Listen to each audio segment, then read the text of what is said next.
Wow, there's music and everything. I come back to this conference. Well, good morning, everybody. How are you today? So, these are my notes for this morning. I'll read them briefly. I'm interested in things most people are not interested in. I'm interested in the boring, the mundane, the politics and the policies that create space and create different air that we breathe in the spaces where our students learn. And not just our students, but anybody's students. And I'm particularly interested in questioning existing business models and existing practices that we have that we do because that's the way we've always done them, or because that's the way that we still think that we have to do them. And my role usually is to question those, shed a little light on them, follow the money, and see if we can do things better. Those are my notes. So I titled today's talk "The Obviousness of Open Policy," and I think it'll become apparent about what I mean by that. So we'll go ahead and there we go. So first of all, all these slides are up on slideshare.net. If you just go to /cgreen, you'll find them. And everything is under a Creative Commons attribution license. And you'll learn, if you don't know what that means, you'll learn about that means you can take them, use them, sell them, do anything you want with them. All you're required to do is give me attribution. Other than that, they're open. So let me start with some things in life are obvious. And these are a few slides or pictures that I found on Flickr. You'll note that all of these have open licenses on them, and I've provided attribution to them. I actually went into a hotel room. I don't know if you've been to this hotel, but I have. My 3-year-old actually would look at this and not know that that's telephone because it has a cord on it. He'd question that. I like this one because I like to hike with my friend Steve Acker over here. I thought this one was particularly good. This one's my favorite.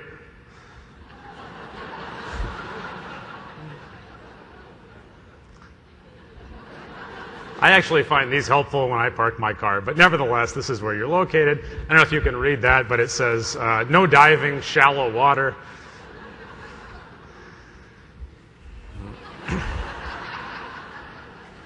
Our friends from England will appreciate this one. So all kidding aside, some things in life are obvious. Some things in life are obvious and are important and are worth our attention. So according to the World Food Program, there are approximately 925 million undernourished people in the world today. Break that down, that means about 1 out of every 7 people don't get enough food.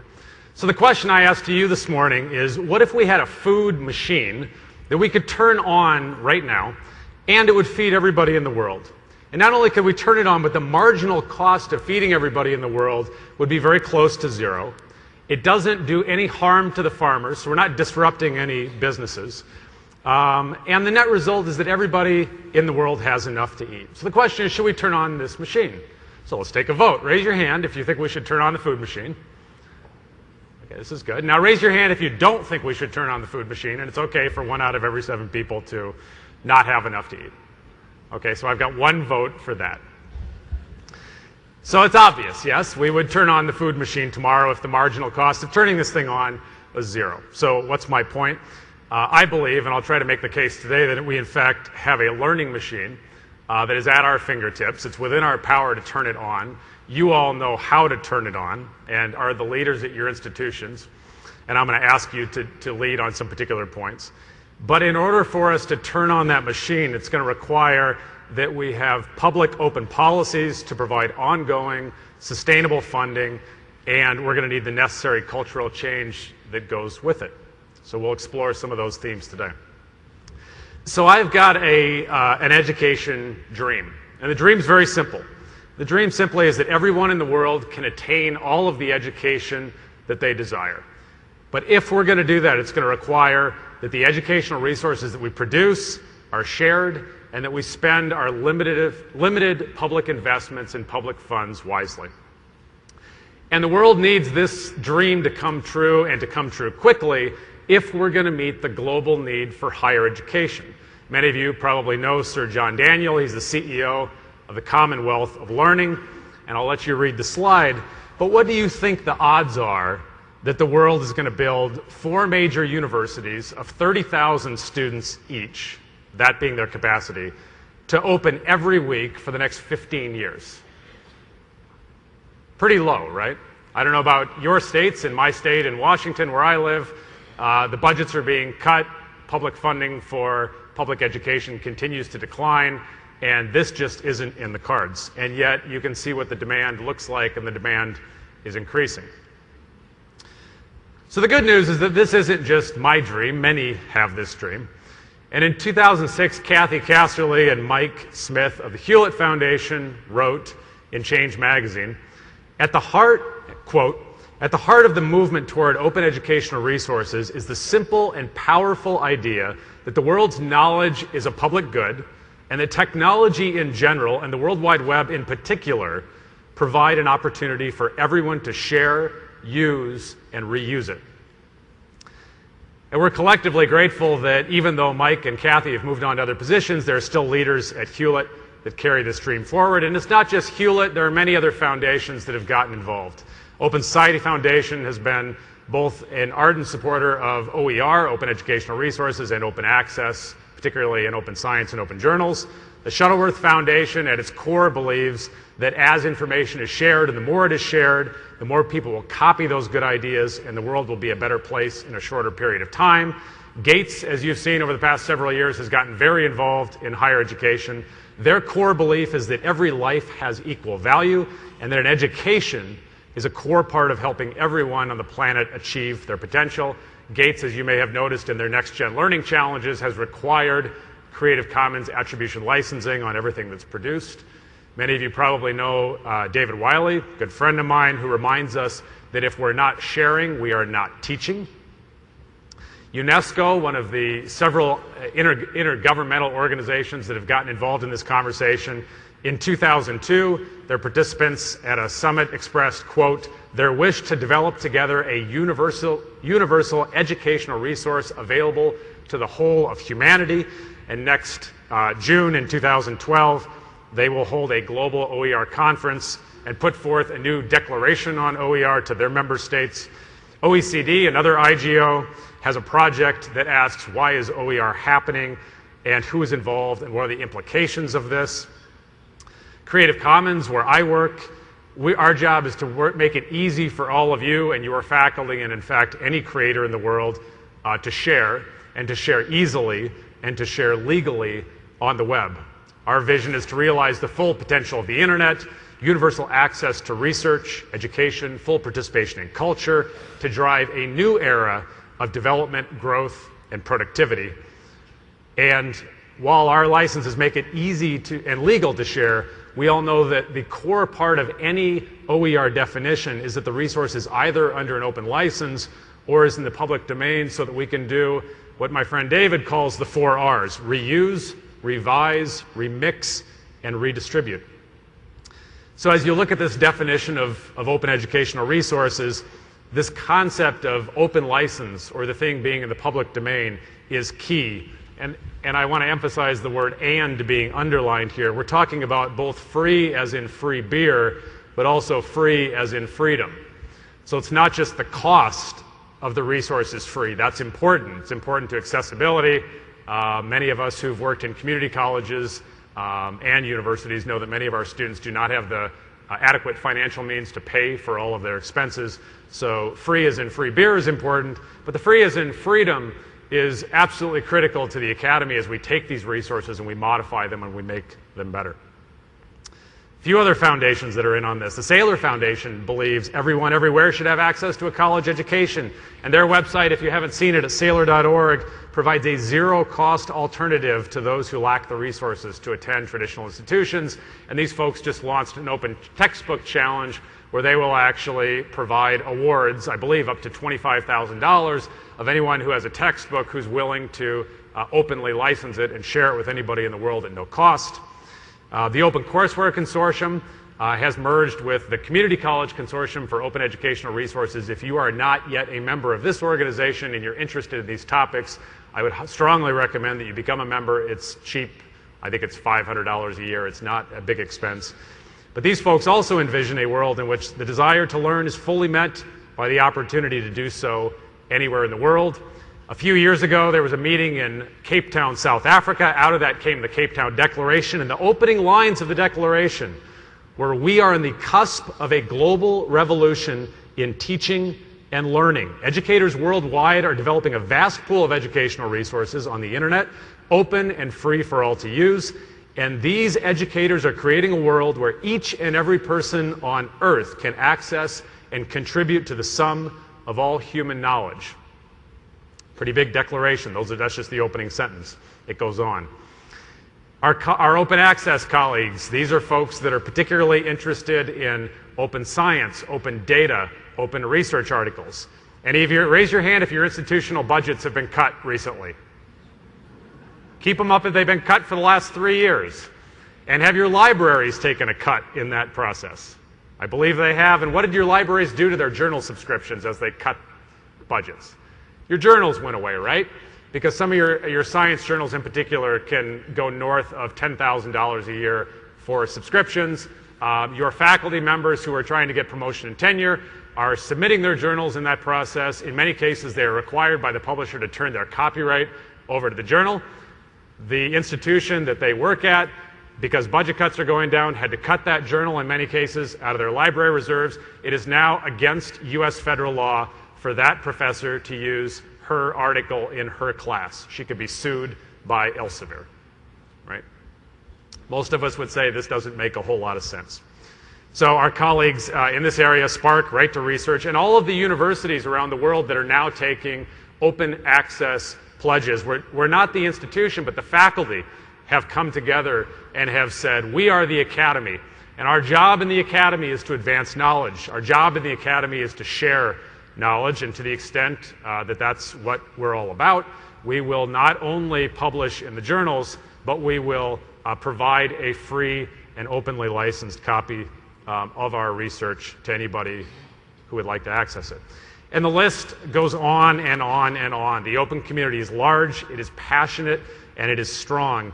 And we all share this common dream that everyone everywhere, given the tools we have today, which we'll talk about in a moment, everybody can access an affordable, educationally and cultural appropriate opportunities to gain whatever knowledge or training that they desire. So it sounds simple enough. But we have a problem. And we have a policy problem, and that is that most of the policymakers at your institutions, at your systems, at your state government, and in the federal government, and this is not unique to the United States, this spans the world, most of our policymakers do not understand 21st century technical and legal tools that collectively can enable and turn on this learning machine that we're starting to talk about. We have to help them understand the opportunity afforded by wielding these tools if this dream of everybody having an education is going to be possible. Without this understanding and this education, the policymakers can only make decisions within the frameworks and the understandings and the existing business models that they know, and we can't ask them to do anything else. So it's our job to help them understand these things. So what are the tools? You know what the tools are. The tools are that we have the internet. So we have essentially a free distribution network out there. We understand the affordances of digital things. We understand in this room that storage is essentially free, that distribution on the web is essentially free, and that making 1 billion copies of something that's digital is essentially free. This morning I uploaded these slides to slideshare.net. Before I went back and revised them, 170 so people have downloaded it. I hope you all haven't looked at it in advance. Maybe it was somebody else. But anybody can pull those down, and the cost to me and the cost to SlideShare is very, very close to zero. Hardware costs, as you know, are falling off a cliff. Bandwidth is up, mobility is up. Open content licensing now has been available for over 10 years through Creative Commons. And there's this, as we heard from Pew yesterday, there's this new mass willingness to share because people are using social networks, because they've got the devices, because they're connected. There's a new empowerment of all of us that are connected to this web to share, and people are sharing en masse. So taken together, not as individual pieces, but together, you take together the falling cost of hardware, connectivity, the affordances of digital things, the cost being very close to zero. All of those things together create a very interesting situation. Again, my friend David Wiley in Utah tested this idea, and he said, what could we do with the cost of textbooks in public schools? And he got together public school teachers, and he asked them to do one thing. Would you please replace your current expensive, out-of-date commercial textbook with an open textbook? They took textbooks from CK12. If you don't know CK12, you should take a look at it. They're free, openly licensed textbooks. And he gave them to the teachers. The teachers modified them, they changed them, they made them their own, and then they printed 2,000 copies for the students, and there were 4 digital formats of the textbooks available as well. Take a guess at what the cost of the textbooks was. Now, this was the cost of printing, 300-page textbook, and the cost of delivery. Together, those two costs was $5.35. The message to the students was very different. The old message to the students was, here's a 10-year-old out-of-date textbook. Don't you dare write in it. Don't highlight it. Don't use any of the study skills we've taught you. And if you lose the book, your parents are liable to replace it, and it's going to cost them $100. And so here you go. Enjoy learning. The new message was, we honor you as a learner. Here's your resource, and for digital formats, if you don't choose to carry the book around. If you lose it, don't worry about it. It's $5. We'll buy you a new one. Right, it's a very different. By the way, he just finished running research on that project and found that there was essentially no significant difference in learning outcomes, but if you look at the data, you'll see marginal increases in learning outcomes, and he thinks, and he's going to do more research on this, but because the students were actually able to use the study skills that they've been taught. So again, here attribution to David. For these slides, there are a few interesting points here. David asked the question, is the cost truly close to zero? And in fact, it is. The cost of copying and storage, the cost of distribution. So for a 100 or 250-page book, the copy, if you hired a transcriber to copy by hand the book, it costs about $1,000. Printing it, roughly $5. These numbers come off Amazon's cloud service. To copy it off Amazon costs 0.00084 cents, right? Well, I think that's quite affordable. Again, here are the costs of distribution. He, in fact, paid, collectively, the cost of copy and distribution for the books, again, was $5.35. And he only ran 2,000 copies. Imagine if we were running tens of thousands of copies, what we could get the cost to. So his point, when copy and distribute are free, it's a new conversation. In many times, this is referred to as the difference between rivalrous and non-rivalrous resources. Rivalrous is if I was walking down the hallway this morning and I said, I didn't get a USA Today, and I took my friend Ray's USA Today because I'm a selfish guy and I don't like Ray so much, and I grabbed his newspaper, Ray's going to be upset. And it was a rivalrous resource because only one of us can use it one time. We know that that's not the case with digital resources. This is one of the assumptions that policymakers, as obvious as it is to us in the room, are not well understood. And what we understand is that if resources we're dealing with, and in fact, most of the resources we deal with in higher education now are digital, and they're by definition can be non-rivalrous if they are licensed appropriately, we can share with anybody in the world. So let me talk briefly about Creative Commons where I work. Again, simple, standardized way to share your creative works legally and without much hassle. So a couple simple steps. If you go to creativecommons.org, you clicked on get a license, it's going to ask you, you want to share, you're keeping your copyright, nobody's asking you to give up your ownership, but what conditions do you want to place on others who use your work? All of our licenses require attribution, so you have to give credit. We understand that in the Academy. Share alike essentially means if somebody else modifies your work, that they have to share forward their work with everybody else on the planet under the same license that you put on your thing. So Wikipedia is a good example of an organization that uses share alike. Non-commercial essentially means nobody can make money off the thing you're sharing, and no derivative works, in a nutshell, is that you may not change the thing that I'm sharing. So you choose, as the user, what you want to put as conditions on your thing you're sharing, and you come up with one of these 6 licenses as you mix and match those choices. One of the most powerful things about the Creative Commons licenses is that there are 3 layers to the license. As you can see, there's machine readable, human readable, and the lawyer code. Most of us who've clicked on a Creative Commons license are very familiar with this. We call this the human readable deed. It's written at a very simple level, so you can look at it and it says, you are free to use this work, you are free to copy this work, to remix it, etc., under the following conditions. You have to provide attribution, or it might say you're not allowed to use it for commercial purposes. So it's very simple. Why are these important? The reason this is so important is if your intent is to share, if your intent is to make your educational resources available, to make them non-rivalrous, it's not enough to make them digital. You also have to go the next step to make it legal for somebody else to use it. If you don't, the default is all rights reserved, right? You own it, and your faculty own it, and nobody else has any right to do anything with it. By putting a Creative Commons license, what you're doing is making explicit the rights of others to use your work. So there's also lawyer readable code. If you're an attorney, any attorneys in the room, you'll like this slide. I don't read it much. And then for all the techies, you'll appreciate this. The licenses are also readable by machines on the internet. Of course, this is important if you're interested in search engines being able to find your works or other tools that are able to read the code. So the licenses exist on a continuum from kind of least free or most free, or as I think about it at the top of this, you're giving the downstream users or other people who might want to use your stuff the most degrees of freedom to do it versus the bottom, which provides fewer degrees of freedom. These are not just for the United States of America. In fact, these licenses have been ported, i.e. they've been translated into different languages, and the legal code has been modified to meet the copyright laws of these particular countries. In 55 jurisdictions around the world, Creative Commons has 71 and growing affiliates around the world who are interested in this. Over 500 million items on the web, and this is growing fast. Wikipedia, you probably have visited Wikipedia once or twice, uses the Creative Commons by share-alike license.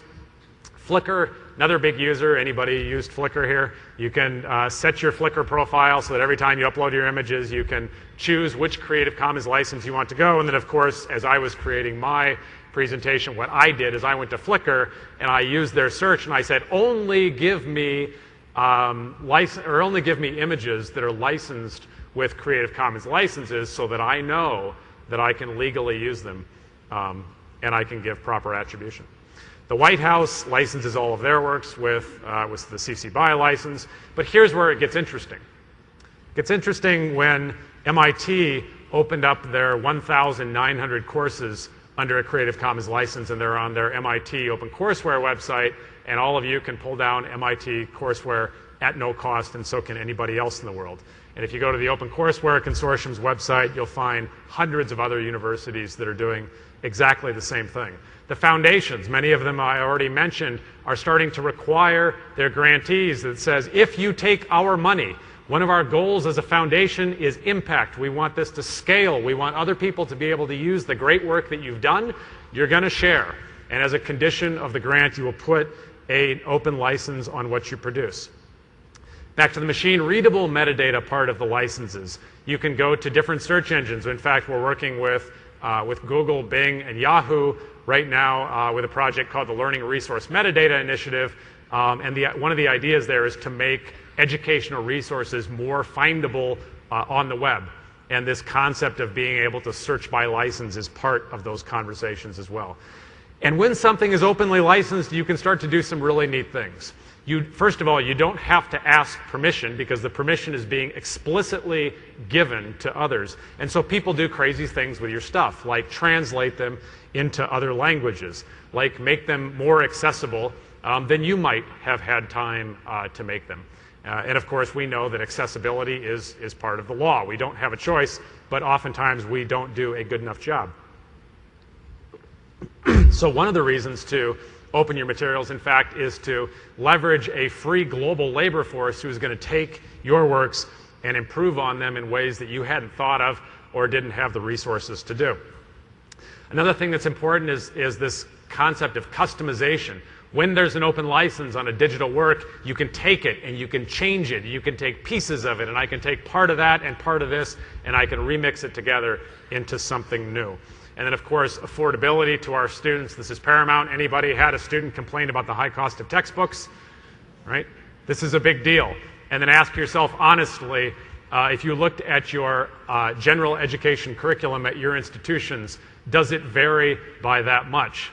And in fact, I can answer that for you. The answer is no, because I've been collecting data from not only the States, but around the world and asking this very question. Please send me your highest enrolled 100 course list with the enrollments on it. And in fact, I can tell you that we all teach approximately the same top 100 highest enrolled courses. We all teach English 101, Psychology 101, Sociology 101. And when we do that, if we start to share, think about the efficiencies that we can yield there. Not to say that we should have one version of any of those courses, only that because we have common needs, if we share, we can learn from each other. In the same way that we come to conferences and we learn from each other by sharing our expertise and our knowledge. So, big deal. Why am I focusing on open policy? Why am I talking about it? Well, first, what is the policy?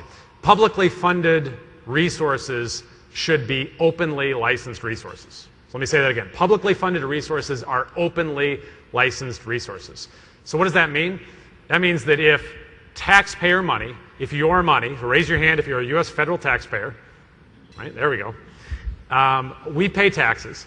And what happens today is your taxes go to the federal government if you live in the United States, or if you live in a state, you probably pay some kind of state tax. And to the extent that the federal government is providing money directly to education, either through student financial aid or through other direct investments, and states do exactly the same thing. In the United States, textbooks in K-12 are purchased directly by the state for the students. That's laws, I believe, in all 50 states. That it's, in fact, public money in most cases that is being used to pay for the cost of textbooks. The textbook market alone in the United States of America is just shy of $20 billion a year. Billion with a B. It's approximately 10 billion, just under 10 billion in higher ed, and just under 10 billion in K-12. And that's just textbooks. That doesn't even approach what we spend on building courseware. So, again, why focused on policy? And the reason is that's where the money is, right? This is where the money is in the public sphere. So you remember when Bill Clinton was running for office and there was a big sign over the door, remember what it said? It's the economy, stupid. Remember that? I looked for the slide last night, I couldn't find it. And that's kind of my answer when people say, why are you interested in policy? And it's because, follow the money, stupid. This is where the funds are. And in fact, the way that we're spending public money on education globally right now, I would argue, is not wise. And so I ran some numbers a few weeks ago. I asked colleagues around the world, what is the gross domestic product of your country, and how much do you spend on education? Here are just a few. Brazil, their GDP is approximately $2.1 trillion. Every year they spend 5% on education. The EU is $16.2 trillion. They spend 5% on education. Argentina spends 6% of its GDP. The US, $14.1 trillion. They spend 5%. That's what this chart shows, is most countries spend somewhere between 5 and 6% of their GDP. So I went right to the global, I went to the World Bank and said, well, let's skip all the countries and let's just go to the global GDP. The answer is it's just under $60 trillion a year. Now, these are 2009 numbers. But if you take 5% of that, which seems to be approximately what most countries spend, you come up with about $3 trillion a year that's spent on public education around the world. Now, I don't have breakdowns on how much of that is spent on building courses or how much of that is spent on textbooks, but it's not trivial. It's not millions, it's not trillions, but it's certainly tens and probably hundreds of billions of dollars every year are spent on those activities. And so my argument is, if we can move to a simple, open public policy where these hundreds of billions of dollars of educational resources will be available under an open license and will freely be available to the public that paid for them, that we've got a different ballgame on our hands. Now again, the concept here is because you paid for it, you should have access.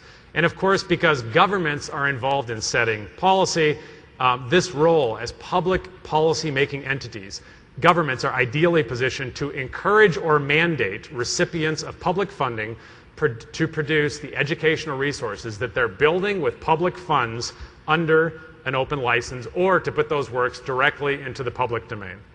This is why open policies are important. If we get this simple idea right, OER sustainability, frankly, will cease to become an issue, because A, there is more than enough public funding to build and maintain all of the teaching, learning, and research resources that we need, and in fact the world needs. And two, and here's the kicker, open can become the default, and closed and proprietary becomes the exception. Because the bar, and furthermore, not only should closed be the exception, but the bar for getting an exception to making something open should be extremely high, and you should have to provide justification for why you're taking the public's money and are not sharing with the public that paid for those resources in the first place. Too often, open educational resources, open science, open data, open, put your noun after it, are framed, I argue, in the wrong way. They're framed as, how are you going to sustain that pilot project over there? When we started the Open Course Library, which is essentially the entire general education curriculum of community colleges in Washington State, when we started that project, people said, how in the world are you going to sustain this? That's the wrong frame. The right frame is to look at that project and say, wow, that's your core curriculum.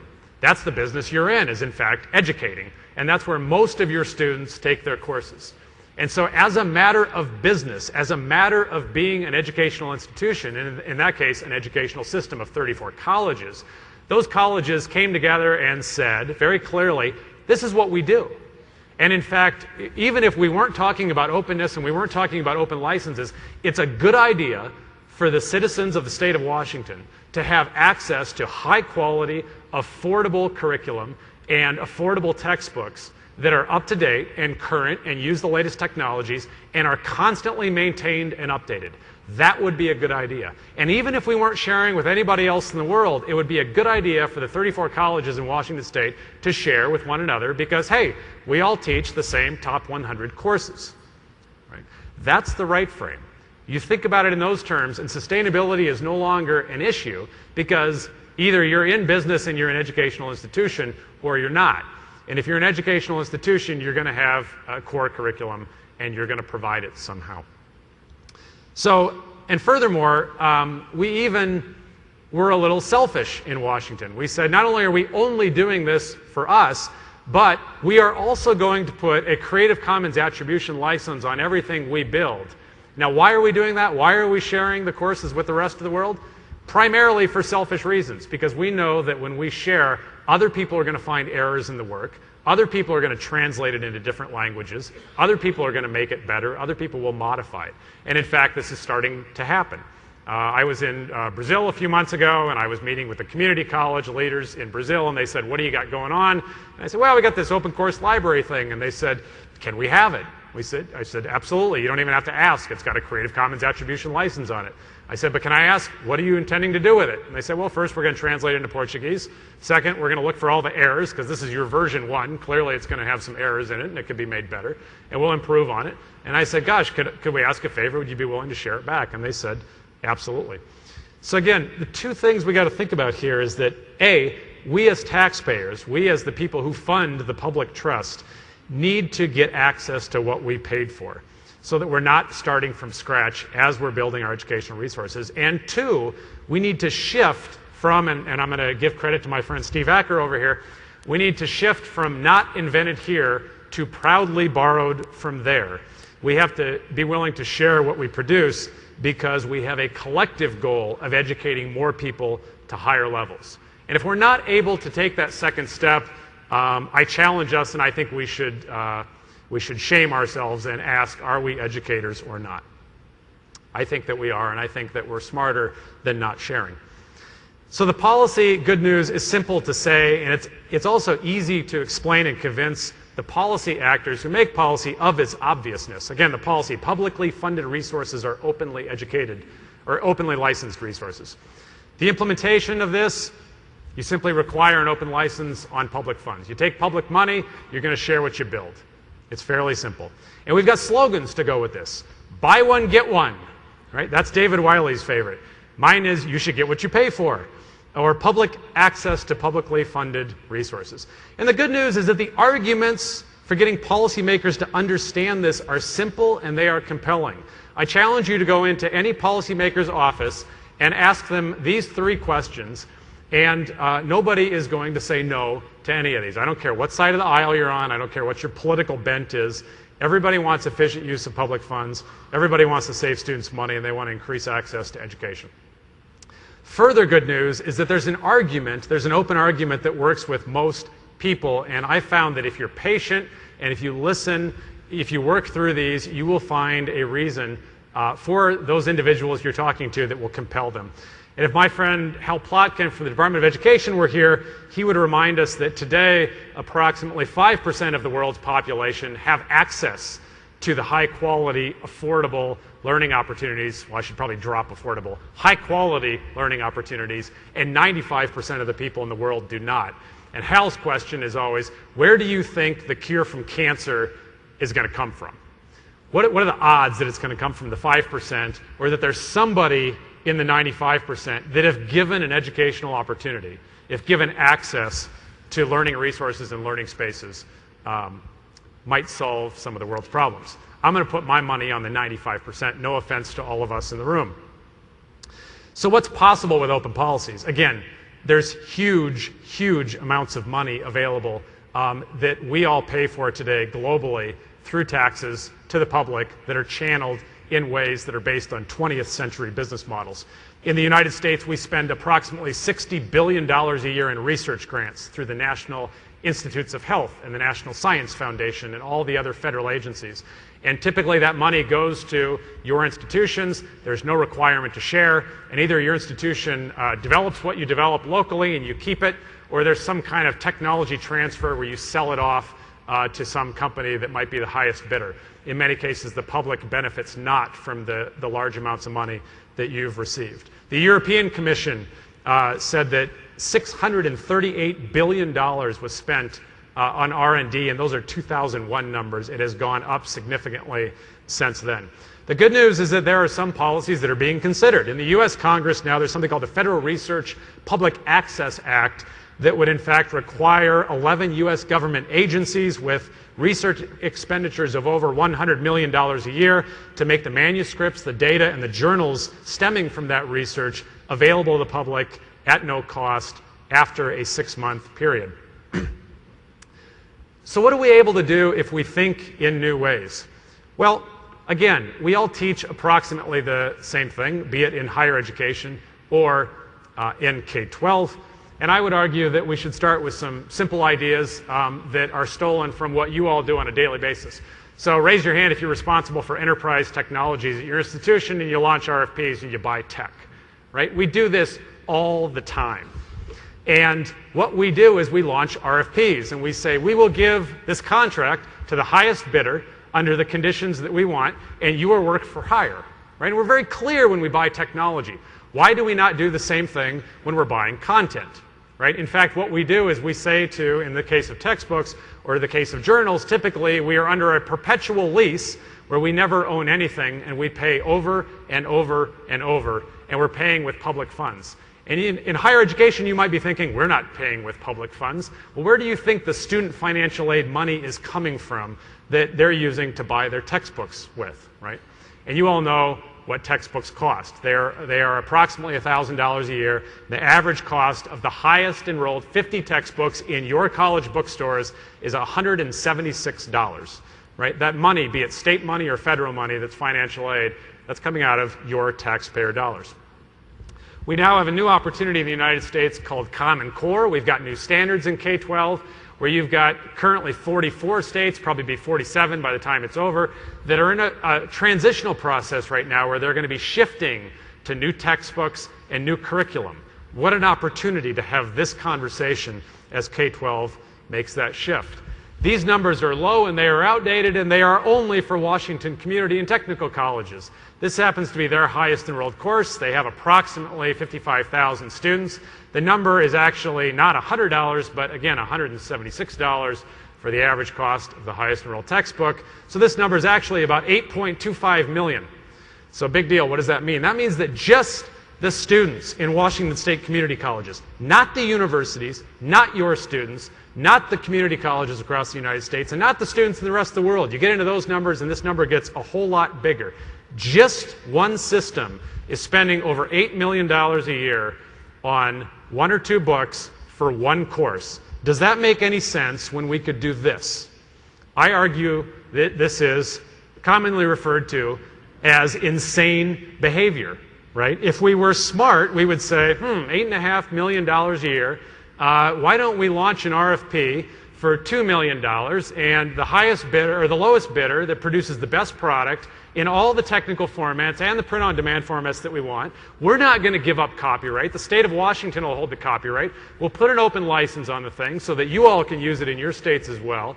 And we're not going to do all the textbooks. We're going to pick up the phone and call Texas and California and Ohio and Florida and Maine and anybody else that's interested in launching their own RFPs. We're going to collectively agree to launch different RFPs and then share what we build. Might that make just a touch more sense? I think it would. So there are new models out there that are starting to show us what this dream looks like. Peer-to-peer university and this concept of badges, which if you don't know what that is, I'd advise you to look it up on Mozilla's website. Or Arash. Arash, would you put your hand up? There's Arash right in the middle. He can tell you more about badges. The concept here is people want to learn. They get together, there's a facilitator, they launch a class when they want to launch it, and the concept of badges is they're going to essentially give credit, it's kind of a new form of accreditation, around the skills and unique competencies that are taught and learned in that course. And where this gets very interesting is as business starts to look at this concept and the businesses that are hiring your graduates say, gosh, when I look at a bachelor's degree, what does that really mean? I don't know enough about the person that's got this degree, or even a master's or a PhD. What does that mean?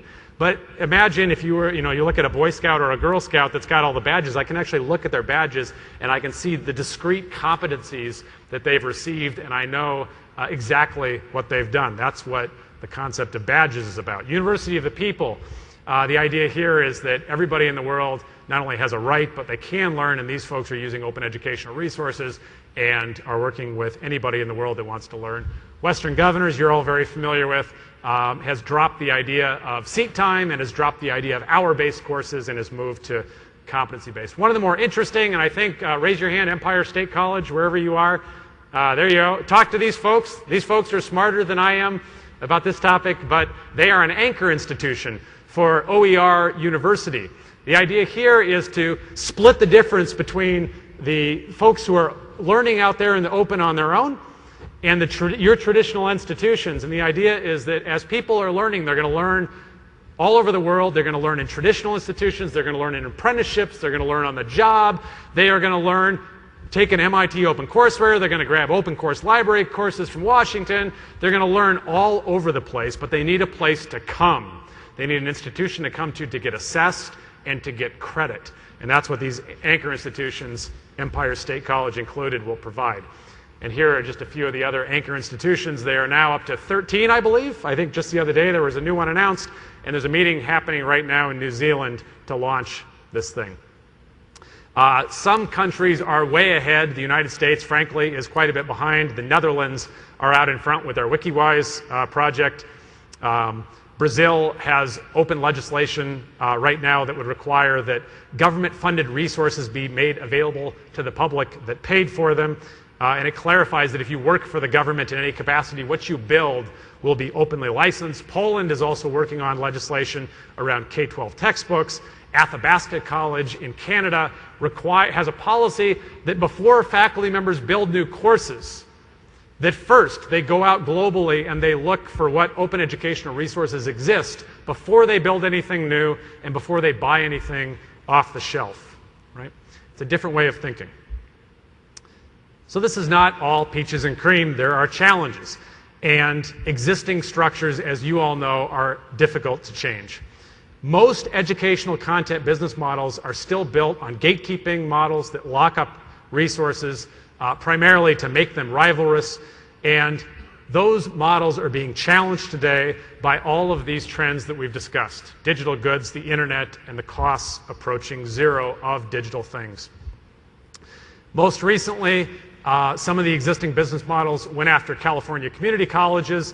Community colleges in California had a policy on the books, in fact it was a state law, that essentially said if you are going to charge a student a fee in the class over and above the tuition and the standard set of instructional fees, that the student has to have a tangible good that they can keep, right? The commercial publishing model, because the publishers understand all these trends as well, and they would like nothing more than to continue leasing access. And so the new model that they're moving toward is ebooks, right? And the sell is, hey, good news, the ebook is no longer $175, now it's $80. But what do they put on those digital resources? What happens to them after 3 or 4 months? Poof, right? The access goes away, commonly referred to as a time bomb. The publishers went in and in fact tried to get this law and this policy changed that said that the students no longer deserved or had rights to a tangible good when they purchased something, because that would screw up their ability to gatekeep and lock up information. Thankfully, that was fought off by members of the legislature. This is the most recent threat. Anybody know about the Department of Labor $2 billion grant, the TACT grant? Anybody recipients in here of that? Nobody's recipients in here? Wow, y'all got to partner with community colleges. So this is the Department of Labor, $2 billion over the next 4 years that requires Creative Commons attribution licensing on everything that's built. You all are probably at universities. That's maybe why you didn't get one of these grants. Although please know that A, you can partner with community colleges on the next $1.5 billion, and 2, if your university offers a degree or a certificate that is attainable within 2 years, you too qualify for this $2 billion of money. So don't write yourself out. So again, what did the existing business models do? They didn't like the fact that public funds were being openly licensed and that you all could take advantage of what you paid for. And so, in fact, there's new legislation that is in the omnibus spending bill.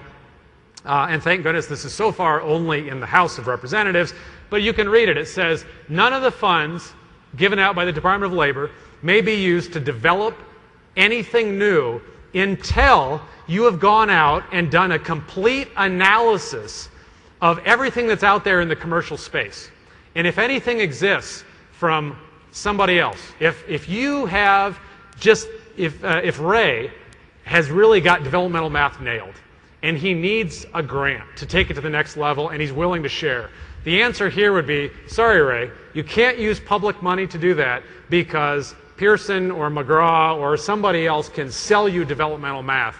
And it's not just if they've got it, it's if they have something under development.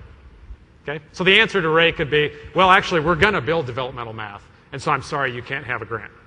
Does this make any sense? Right?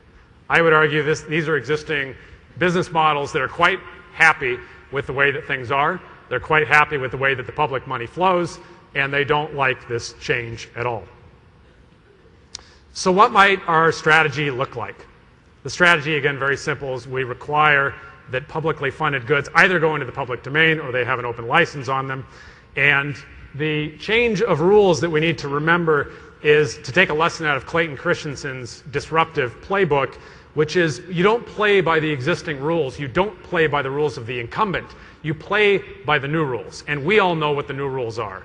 The new rules are we understand the digital affordances of digital things. We understand open licensing. We understand the internet. We know how to share. And because we are a unique market, we build what we consume. We build the courses. We build the research articles. We get the research grants. We write the textbooks in many cases. We can change how we do things.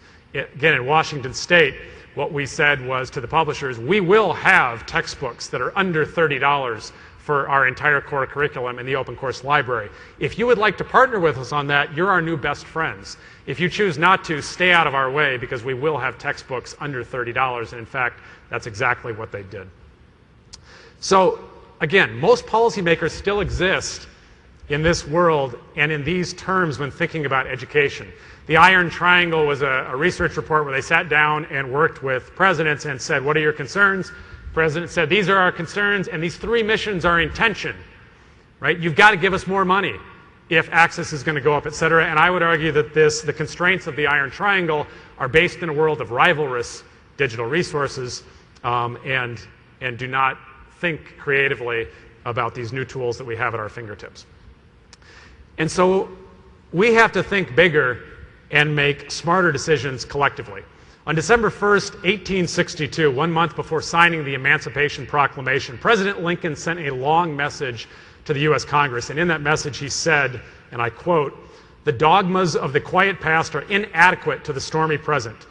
The occasion is piled high with difficulty, and we must rise with the occasion. As our case is new, so must we act anew and think anew. We must disenthrall ourselves, and we shall save our country." So I ask you, can we disenthrall ourselves from our current behaviors, our current copyright, all rights reserved behaviors, and act anew? And I believe that we can. We ought to be straight. We ought to be honest. We ought to follow the flows of money, make our arguments, and force the opposition and the existing models to make their best arguments, and we need to be ready to counter quickly. In the end, only one thing matters. We must take policymakers, we must take ourselves and our faculty back to first principles. A, efficient use of public funds to increase student success and access to materials is key, and that's all that matters. Everything else is secondary. Everything else is to be questioned. Nothing else is to be held sacred. So what's the end game here? The winning argument will be that policymakers will want the highest return on investment and impact of their public investments, and our goal is that open policies be adopted by all nations, all states, all national agencies, all systems of education, institutions, departments, and individual creators when they're using public funds. I got 2 more slides and then I'll be quiet. Ray's shoving me off the screen here. So remember the food machine. These, by the way, are the only pictures that I took in this whole thing. Remember the food machine. We don't have a food machine today. And while we might have the global capacity to feed everybody, food, unfortunately, is not a digital good. It is a rivalrous good. So universal access is more difficult. It's a greater challenge. And that's a shame because not everybody in the world has enough food to eat. If we did have a food machine, we would turn it on tomorrow. There's no question about it. And the moral and the political imperative would overwhelm any opposition. We do have a learning machine. We simply need to turn that learning machine on. And moreover, because you all understand the tools and the strategy to do so, I contend that we have a moral and an ethical responsibility to act. And the good news is we're off to a good start. Adopting open policies is the next step. So here's the fun part. Repeat after me. Public access to publicly funded resources. Buy one, get one. I should get what I paid for. If we're smart, if we share, everybody in the world can learn. Creative Commons stands ready to partner with any of you who want to implement open policies. And a final thought. In the 21st century, the opposite of open is not closed. The opposite of open is broken. Thank you very much.